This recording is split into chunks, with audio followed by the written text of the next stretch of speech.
सालुम pine आले अजमल जामी दुनिया vlogs में अपने नारे मस्ताना से आपसे मुखातिब है। दो मामलात पर आपसे बात करनी है। एक तो जनाब परवेज़ खटक साहब नई पेशकश लेके आए हैं। इस्तेहकाम पाकिस्तान पार्टी के बाद ये नई पेशकश है, पाकिस्तान तहरीक इंसाफ पार्लियामेंटेरियंस। तो पार्लियामेंटेरियंस पीटीआई के रूप में सामने आई है। इससे क्या केपीके में पीटीआई के वोट बैंक पर असर पड़ेगा? क्योंकि वो दावा कर रहे हैं कि उनके साथ साबिक अरकान की तादाद जो है वो 57 तक है। इसमें कितनी हकीकत है और वोट बैंक पर क्या असर पड़ेगा? कुछ डेटा जो है उसकी रोशनी में हम इस सवाल का जवाब ढूंढने की कोशिश करेंगे। एम खामखा ये वलियाँ मारने की बजाय डेटे से हम बात करेंगे। दूसरी बात, निगरान सरकार अब ज़ेर बहस है, क्योंकि कायरा साहब भी कह चुके हैं कि मुशावरत शुरू हो चुकी है। इस खाकसार ने कई हफ्तों से निगरान वज़ीर आज़म कौन होगा, कौन किसकी लॉबिंग कर रहा है, क्या क्या नाम फ्लोट किए जा रहे हैं और उन नामों में हकीकत क्यों नहीं है, इस बाबत सबसे पहले इस फ़कीर ने अपने व्लॉग्स में मालूमात की बुनियाद पर आपसे ये अर्ज़ की थी कि जितने भी नामों के बारे में आप सुन रहे हैं, चाहे वो मोहसिन बेग साहब हों, गौहर एजाज साहब हों या कोई और नाम हो, जितने भी हमने सुनने को देखने को मिले, वो नाम नहीं हैं मुमकिना निगरान वज़ीर आज़म के उम्मीदवार के तौर पर। अब ना सिर्फ वही मुमकिना उम्मीदवार इस खाकसर की खबर की तस्दीक कर रहे हैं, बल्कि अब कई सीनियर हमारे जो सहाफ़ी तज्ज़िया निगार हैं, खबर ढूंढ लाने के जो माहिर उस्ताद कराम हैं हमारे, वो भी इसकी तस्दीक कर रहे हैं। चाहे जनाब रऊफ़ खलासा साहब हों जिन्होंने कल ट्वीट किया, उनका इशारा भी इस जानिब था कि कोई इकोनॉमिस्ट जो है वो मुमकिना निगरान वज़ीर आज़म हो सकता है। यही अर्ज़ आपसे एक से ज़ायद व्लॉग्स में मैंने की थी। मोहसिन बेग साहब का नाम लोग लेते थे बार बार, गौहर एजाज साहब का नाम लेते थे लोग बार बार। मोहसिन बेग साहब ने खुद सलीम साफ़ी साहब के प्रोग्राम में इसकी तरदीद की कि वो इस रेस में नहीं है और गौहर एजाज साहब के बारे में उनका वो नहीं है। और उन्होंने भी वही बात की जो ये खाकसर अर्ज़ कर रहा था कि नहीं जी, नन ऑफ देम, कोई और होगा। तो ज़रा सबूत के लिए कि टामक टोइयाँ हम नहीं मार रहे थे, बल्कि मालूमात की बुनियाद पर या डॉट्स को कनेक्ट करके सूरत हाल का इहाता करते हुए तज्ज़िया आपकी खदमत में पेश कर रहे थे। ज़रा देखिए कि मोहसिन बेग साहब क्या कह रहे हैं। तो ये थे मोहसिन बेग साहब जो वही मिन्नोअन बात कर रहे हैं जो हमारा तज्ज़िया रहा एक से ज़ायद व्लॉग्स में। 3 जुलाई को इस मामले में एक बार फिर आपसे हम मुखातिब हुए और तब क्या अर्ज़ की थी, ज़रा वो भी देख लीजिए। जिन्ने ना तुसी सुने ना 99.9% मेरी कन्विक्शन और ख़बर है कि none of them will be the caretaker prime minister of the Pakistan. Reason बड़ी लॉजिकल सी है। रीज़न ये है कि आपने IMF के साथ डील की है। इस गवर्नमेंट ने अपनी मुद्दत पूरी होने से 2 दिन पहले या 3 दिन पहले असेंबलीज रिजॉल्व कर देनी है, जिसका मतलब ये है कि अब 60 दिन की बजाय 90 दिन का निगरान सेटअप आएगा उसूली तौर पर। तो 3 माह ये हो गए और उसके बाद 9 माह की ये डील है IMF के साथ। तो IMF ने जो कहा भी है कि आपको कौन से एक्शंस लेने पड़ेंगे और कौन सी मेजर्स लेनी पड़ेंगी।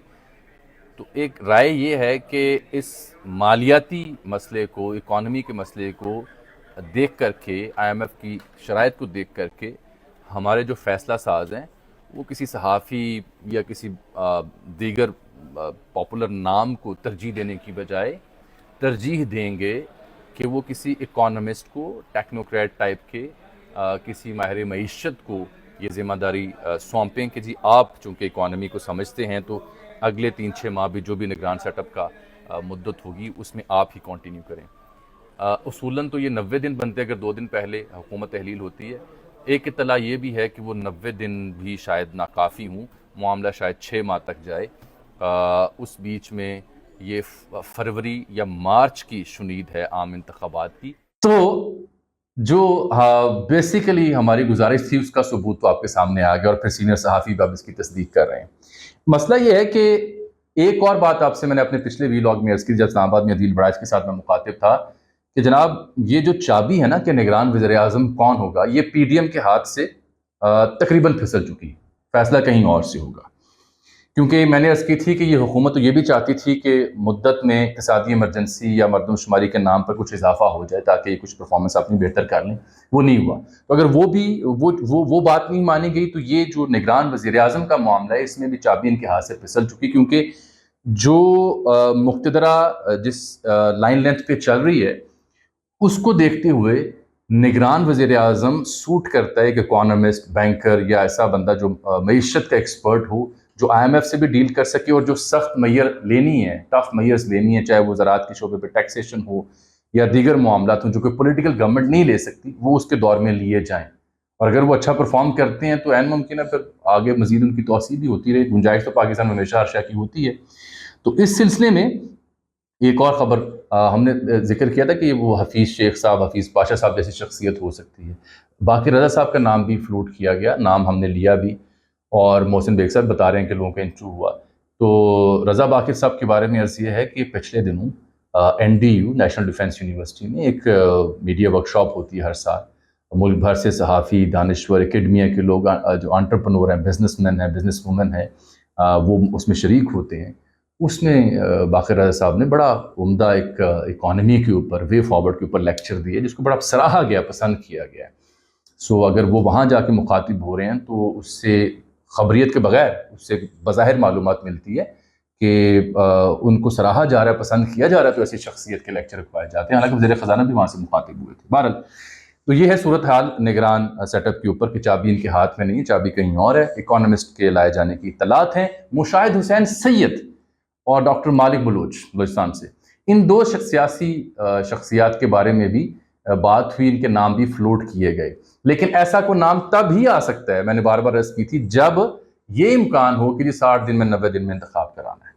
اس کے علاوہ یہ نام سامنے نہیں آ سکتے، اور بظاہر اس کی کوئی سبیل نظر نہیں آ رہی۔ دوسرا آ جاتے ہیں پرویز خٹک صاحب، نئی سیاسی جماعت پارلیمنٹیرینز، بڑے تجربات پاکستان کی تاریخ میں ہو چکے سیاسی جماعتیں، ان میں سے ایک سے زائد سیاسی جماعتیں نکلتی ہیں، دھڑے نکلتے ہیں، کامیاب نہیں اس طرح سے ہوتے۔